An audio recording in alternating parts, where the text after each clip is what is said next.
Àwọn ẹgbẹ́ òṣìṣẹ́ ní orílẹ̀-èdè Nàìjíríà wọ́n gùn lé ìyanṣẹ́lódì oníkìlọ̀ jákèjádò orílẹ̀-èdè yìí láti jẹ́ kí Ààrẹ Tinubu kó mọ̀ wípé ara ni ìlú.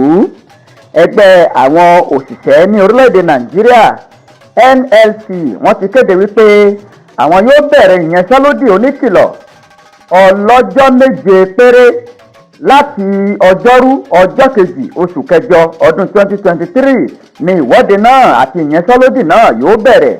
Bákan náà ni wọ́n ní ìwọ́de ìfẹ̀hónúhàn yìí yóò wáyé káàkiri orílẹ̀-èdè Nàìjíríà. Ìgbésẹ̀ yìí ó wà ní ìbámu pẹ̀lú láti ṣe ìkìlọ̀ wípé ara ni ìlú àti wípé owó gbogbo nǹkan ti gbówó lórí ní ọjà. Bí ààrẹ aṣíwájú Bọ́lá Ahmed Tinubu bó ṣe gbé owó gun owó epo bẹtiró tí gbogbo ọjà sì wọ́n lọ́jà.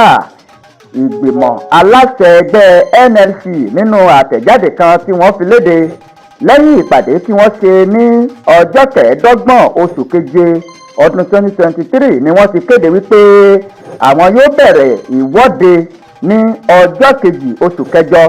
Bẹ́ẹ̀ ni ìyanṣẹ́lódì yóò sì gbìnàyá ní ọjọ́ náà. Wọ́n ní àwọn yóò ṣe ìwọ́de yìí láti fi hàn ìjọba lórí bí inú ṣe ń bí àwọn, bí nǹkan ṣe wọ́n lọ́jà tí gbogbo nǹkan ò sì ṣeé tọ́. Káàkiri kọ̀rọ̀kọ́ndù ìpínlẹ̀ tó wà ní orílẹ̀-èdè Nàìjíríà ni ìwọ́de náà yóò ti wáyé ní ọjọ́ kejì oṣù kẹjọ ọdún 2023. Ẹgbẹ́ òṣìṣẹ́ ní àwọn fẹ́ gùn lé ìyanṣẹ́lódì nítorí àwọn ètò tí ìjọba tuntun lábẹ́ adarí Ààrẹ aṣíwájú Bọ́lá Ahmed Tinubu tó gbé kalẹ̀ bí ara ṣe ń ní ìlú tó. Wọ́n ní yíyọ ìrànwọ́ orí epo bẹtiró yìí wípé ó jẹ́ kí ara ní ìlú àti wípé nǹkan náà ó burú jáì. Epo bẹtiró láti 185 naira ó lọ sí 500 naira, láti 500 naira ló ti lọ sí 617 naira tí à ń ra epo ọ̀hún báyìí, tó sì mú ìnira lọ́wọ́ fún gbogbo àwọn mẹ̀kúnnù. Wọ́n ní ìgbésẹ̀ yìí ti fi hàn gbangba wípé ìṣèjọba tó wà lóde yìí kò wá ìdẹ̀kùn àti ìrọ̀ra fún ará ìlú. Wọ́n ní láti bí oṣù méjì sẹ́yìn ni nǹkan ti gbẹ́nu sókè tí ara sì ní àwọn ènìyàn. Àti jẹun ó diṣẹ́, bẹ́ẹ̀ ni àti wọ aṣọ ó diṣẹ́ fún ọ̀pọ̀lọpọ̀ àwọn ìdílé. Bákan náà ni wọ́n ní ọ̀pọ̀lọpọ̀ àwọn ọmọ orílẹ̀-èdè Nàìjíríà ló ń bẹnu àtẹ́lu ìṣèjọba tó wà lóde yìí tí wọ́n sì sọ wípé ìṣèjọba tó wà lóde yìí kò lè ṣòṣe rere fún àwọn ọmọ Nàìjíríà.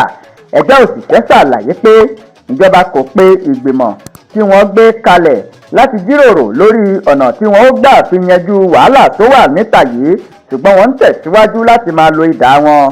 Láti ìgbà tí Ààrẹ Tinubu ti kéde wípé kò sí sọ́bsidì mọ́ ni ara ti bẹ̀rẹ̀ sí ní ní ìlú tí àwọn ènìyàn kò sì ní àlàáfíà mọ́ nítorí òṣì tó ti pọ̀ káàkiri orílẹ̀-èdè yìí. Àlékún ti dé bá owó gbogbo ọjà ní orílẹ̀-èdè.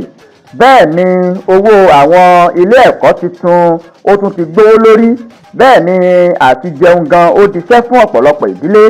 Ìjọba àti ẹgbẹ́ òṣìṣẹ́ wọ́n ti ṣe ìpàdé fún bíi ọjọ́ mélòó kan sẹ́yìn, ṣùgbọ́n nǹkan tí wọ́n fi ẹnu kò sí níbi ìjíròrò àti ìpàdé tí wọ́n ṣe yìí, ìjọba kọ̀ láti mú àdéhùn ṣẹ.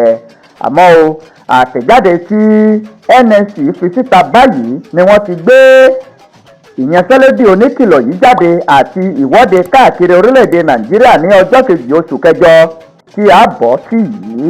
Ohun tí ẹgbẹ́ òṣìṣẹ́ ń béèrè lọ́wọ́ ìjọba ni láti dá owó epo bẹtiró padà sí iye tí ó wà tẹ́lẹ̀ kí àlékún tó dé bá a, láti mú àyípadà bá owó àwọn ilé ẹ̀kọ́ tí wọ́n ti fi owó kún, láti ṣe àgbédìde ìgbìmọ̀ tí wọ́n fẹnu kò lé lórí tẹ́lẹ̀ ní wàràǹṣìṣà láti jíròrò lórí àwọn ọ̀nà tí ìdẹ̀kùn yóò fi dé bá ará ìlú.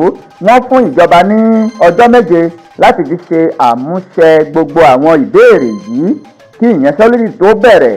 Àmọ́ ṣá o, ìyanṣẹ́lódì ọ̀hún yóò gbìnàyá ní ọjọ́ kejì oṣù kẹjọ ọdún 2023 torí pé ìjọba ti kùnà láti mú àdéhùn wọn ṣẹ. Gẹ́gẹ́ bí ohun tí wọ́n sọ wọ́n ní ìgbà kọ́kọ́kọ́ nìyí tí ẹgbẹ́ òṣìṣẹ́ máa dúnkòokò láti gùnlé ìyanṣẹ́lódì lẹ́yìn tí ààrẹ aṣíwájú Bọ́lá Ahmed Tinubu tó ti gba èèkù ṣàkóso orílẹ̀-èdè Nàìjíríà nínú oṣù kẹfà ọdún 2023 ni wọ́n ti kọ́kọ́ kéde wípé ìyanṣẹ́lódì yóò wáyé. Lẹ́yìn náà ni ìjọba fi ọwọ́ wọ́ wọn láyà tí wọ́n sì tún jèbùrẹ́. Àmọ́ ní báyìí ìpinnu wa kò yí padà gẹ́gẹ́ bí ohun tí ẹgbẹ́ NLC tí wọ́n sọ tí wọ́n sì fi síta fún àwọn akọ̀ròyìn. Ìyanṣẹ́lódì yóò bẹ̀rẹ̀ nítorí wípé ààrẹ aṣíwájú Bọ́lá Ahmed Tinubu ó mú ayé le fún àwọn ará ìlú.